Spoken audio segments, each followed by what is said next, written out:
Both in sport and in other areas of life, goal setting is essential if we want to reach our aims and targets.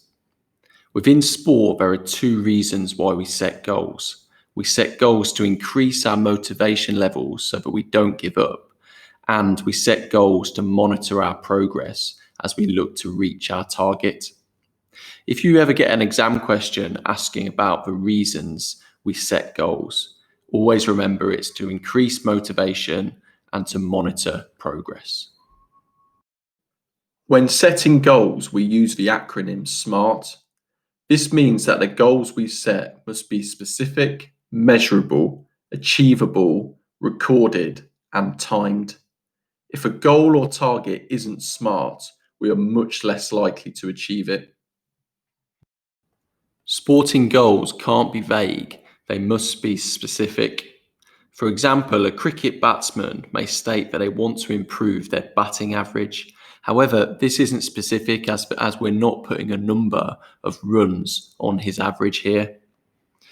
If he was to state that he wanted to score an average of 30 runs per match, this then makes that target specific and it's much more likely to be achieved. Goals must also be measurable. If you can't measure your goal, then you will lose motivation when trying to achieve it. For example, a sprinter who states that they want to improve their speed has no way of measuring this. However, if they were to say that they want to improve their 200-meter time by 0.5 seconds, then this is a measurable target, which is going to give them motivation to achieve it. If a target isn't realistic, it is hard to maintain motivation when trying to achieve it. For example, a person who has recently taken up running should not set themselves a target of winning a race, as they're not going to be able to achieve this at their current standard. If instead they were to make a realistic target of setting themselves a goal of completing a 10-kilometer run in under an hour, this would be much more realistic and therefore achievable. SMART goals should also be recorded. This basically means writing down your target or goal. This may sound simple, but getting your target down on paper makes it official in your own head and can therefore produce the motivation required to work towards that goal. Finally, goals should also be time-bound. This means that they should have an endpoint, and this will enable a performer to monitor their progress, which should keep motivation high. For example, an academy footballer may say that they have the aim of making a first-team appearance by the end of the season. As this goal is time-bound, because we mentioned the end of the season, they therefore know when exactly the goal has been achieved. So goals must always be SMART.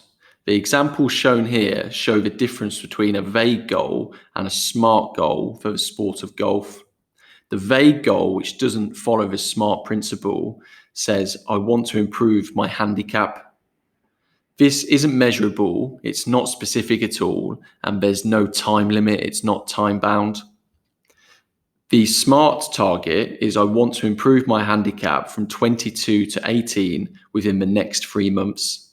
This is specific and measurable because they want to improve their handicap by exactly 4 shots.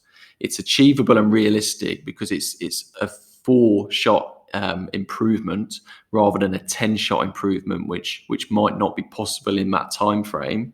And it's time-bound within 3 months. So the performer, the golfer, will know when they've achieved this goal. This will help because it's a SMART target. This will mean that the golfer will stay motivated and they can monitor their progress.